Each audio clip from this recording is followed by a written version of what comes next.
DC's history is filled with characters that once seemed important, until the company quietly moved on from them. During the Golden Age, countless heroes and crime fighters helped shape early comics, but many slowly disappeared as newer icons took over. Some were too outdated, others too strange, and a few simply no longer fit the direction DC wanted. They weren't erased overnight, but over time, they faded deeper into obscurity, while the company focused on more marketable names. But which forgotten Golden Age figures disappeared the hardest? Here are 10 Golden Age characters DC wants you to forget. At number 10 is Giovanni Zatara. Debuting in Action Comics issue 1 in 1938, the exact same historic issue that famously introduced Superman to the world, Zatara was initially one of DC Comics' absolute biggest heavyweights. Operating as a brilliant stage magician who deliberately spoke backward to cast actual spells, he was highly visible, consistently anchoring his own features alongside the Man of Steel for several years. However, as the comic book industry rapidly shifted towards science fiction heroes and costumed brawlers, DC realized that traditional, formal magicians were incredibly hard to successfully market to a modern audience. Instead of creatively evolving his character over time, DC simply let his magical genre fail, quietly pushing him into total obscurity for decades. Today, he is entirely overshadowed by the incredible success of his daughter, Zatanna, and DC only brought him back into official continuity to brutally eliminate him in a supernatural sacrifice just to pass the torch into her waiting hands. At number 9 is Tex Thompson, or Americommando. Tex Thompson was part of DC's early superhero lineup, famously debuting in Action Comics issue 1 in 1938. Initially introduced as a wealthy Texas oilman who fought crime as a plainclothes adventurer before eventually adopting the costumed moniker Mr. America, he later evolved into Americommando, a specialized, highly trained spy who routinely parachuted behind enemy lines during World War II. During his prime, Tex was hugely successful, anchoring his very own ongoing feature in Action Comics right behind the Man of Steel for a staggering 74 issues. But DC ultimately benched him because his entire identity had become completely tied to wartime jingoism and Nazi punching. When the war finally ended, his narrative purpose vanished entirely, and his lack of actual superpowers made him pale in comparison to the surviving costumed heroes of the era. Now, Tex is virtually entirely forgotten, swept aside despite sharing a historic debut comic with Superman. At number 8 is Ghost Patrol. Debuting in Flash Comics issue 29 back in 1942, the Ghost Patrol was an experimental group of supernatural wartime heroes with a unique premise. They were literal dead men fighting a global war. Fred, Pedro, and Slim were 3 unfortunate French Foreign Legionnaires who fell in combat against the Axis powers. However, they returned as ghosts possessing the power of flight, invisibility, and intangibility to secretly sabotage Nazi military operations.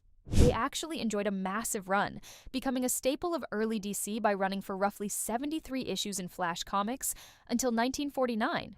But the publisher inevitably pulled the plug because the underlying concept aged terribly. A lighthearted comedic action strip starring actual dead soldiers felt utterly morbid once the harsh realities of the post-war world set in. Furthermore, they did not fit the bright sci-fi mold of the incoming Silver Age. In the modern era, the Ghost Patrol is mostly forgotten. DC occasionally acknowledges them just to quickly remove them again in modern cameos. But the editorial failures only get more bizarre from here, including a genre-defining pilot DC completely grounded, a forgotten hunter they accidentally replaced, and a bizarre genius who was written completely out of reality. These next 4 characters prove that even having your own headline series couldn't save you from being permanently erased. At number 7 is Hop Harrigan. Introduced during DC's Golden Age in All-American Comics issue 1 in 1939, Hop Harrigan was once the premier aviation hero. During the Golden Age, his cultural footprint was staggering, making a massive impact not just in comics, but across all of American pop culture. As a brilliant ace pilot without any superpowers, Hop took to the skies to thwart various villains and Axis fighters. His peak visibility was staggering. Beyond starring in comics, he anchored his own wildly popular radio show from 1942 to 1948, and even headlined a 15-part movie serial in 1946. Yet, the publisher was forced to abandon him when the entire aviation adventure genre collapsed post-World War II. A regular guy flying a propeller plane simply could not compete with the booming popularity of space exploration, aliens, and super-powered metahumans. These days, the character is completely defunct and mostly forgotten. DC has let Harrigan fade entirely into obscurity, focusing instead on pilots with strong superhero ties, like Green Lantern Hal Jordan. At number 6 is Paul Kirk, the original Manhunter. Introduced in Adventure Comics issue 58 in 1941, Paul Kirk was initially a famous big game hunter who decided to personally track the most dangerous game of all, ordinary street criminals. Initially, he was a massive hit, consistently headlining his own gritty detective stories. But his sudden disappearance was the direct result of a massive, truly embarrassing industry failure. The editorial team at DC Comics became so incredibly disorganized during the bustling golden age of comic books that they actually completely forgot they even owned him. Instead, they created a totally different, remarkably similar-looking character named Dan Richards to become the new Manhunter, accidentally replacing Paul Kirk entirely within their own official superhero continuity. When the writers finally realized the glaring error several decades later, they quickly revived Paul Kirk just long enough to canonically eliminate him in a massively explosive finale, effectively sweeping this under the rug. At number 5 is The Whip. The Whip was part of DC's early superhero lineup, debuting alongside heavyweights like The Flash and Hawkman in Flash Comics, issue 1 in 1940. Serving as a pulp vigilante genre hero, Rodney Elwood Gaynor was a wealthy socialite who dressed as a traditional Mexican vaquero to fight corrupt landlords and protect the poor, using, you guessed it, a whip.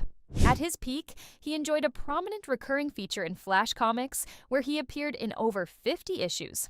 Ultimately, his shelf life expired because he was essentially a blatant Zorro clone.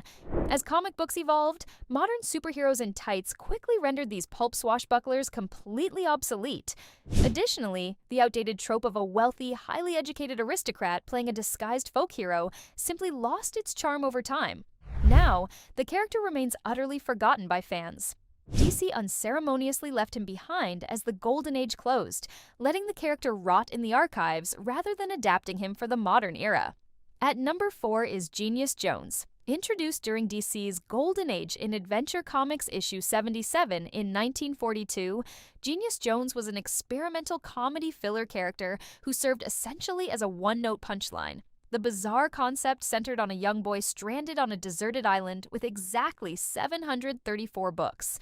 After reading them all, he becomes a super genius, returns to civilization, and bizarrely fights crime by answering complex questions for a dime. At his absolute height, he featured regularly as a backup story in Adventure Comics, alongside major heroes like Sandman and Starman.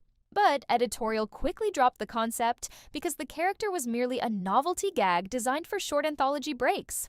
A kid answering trivia questions for 10 cents had absolutely no place in the rapidly escalating, world-ending stakes of the DC multiverse. In current continuity, he is a total ghost.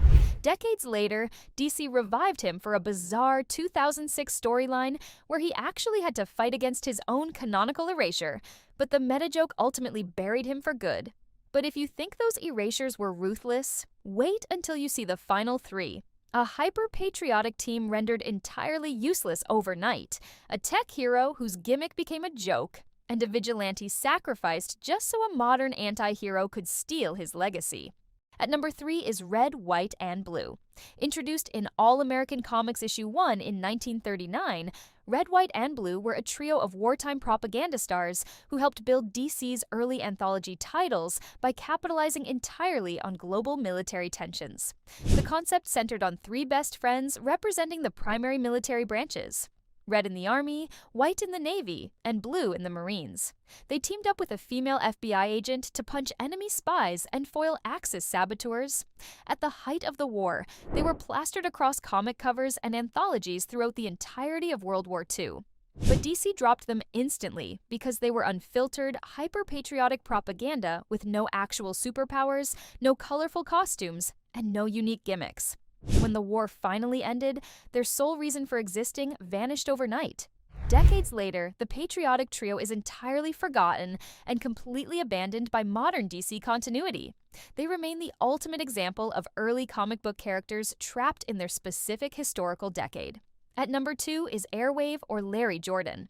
Introduced in Detective Comics issue 60 during DC's Golden Age in 1942, Airwave, also known as Larry Jordan, was an early sci-fi and tech hero whose unique gimmick is exactly why DC had to leave him behind. Operating as a district attorney by day, he fought crime using a specialized suit that allowed him to intercept radio signals, and more famously, travel by using special roller skates on telephone wires. At his peak visibility, he was a highly reliable backup feature in Detective Comics for over 6 years. But the company eventually outgrew him because the ridiculous visual of a grown man roller skating along telephone wires in a green leotard aged terribly. Furthermore, as real-world technology advanced, simply intercepting radio waves became a mundane skill rather than a formidable superpower. In modern lore, the original Airwave is completely gone from continuity. DC later passed the mantle to his son, ensuring that Larry Jordan remained an obscure footnote forever. At number 1 is Tarantula, or John Law. Introduced in Star-Spangled Comics issue 1 in 1941, Tarantula, also known as John Law, was an early street-level superhero who acted as one of DC's premier mystery men.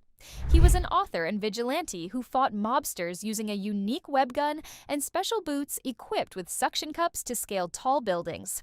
In the early 1940s, he was a regular fixture in Star-Spangled Comics, appearing alongside the Star-Spangled Kid, but DC completely gave up on the property because Marvel perfected the spider hero concept in the 1960s with the success of Spider-Man.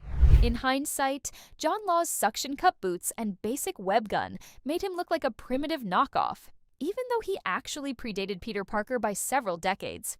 Today, DC has firmly closed the book on him. He was brought back into continuity as an elderly, retired writer, only to be brutally eliminated, so a much darker, modern anti-hero named Catalina Flores could permanently take over his iconic name.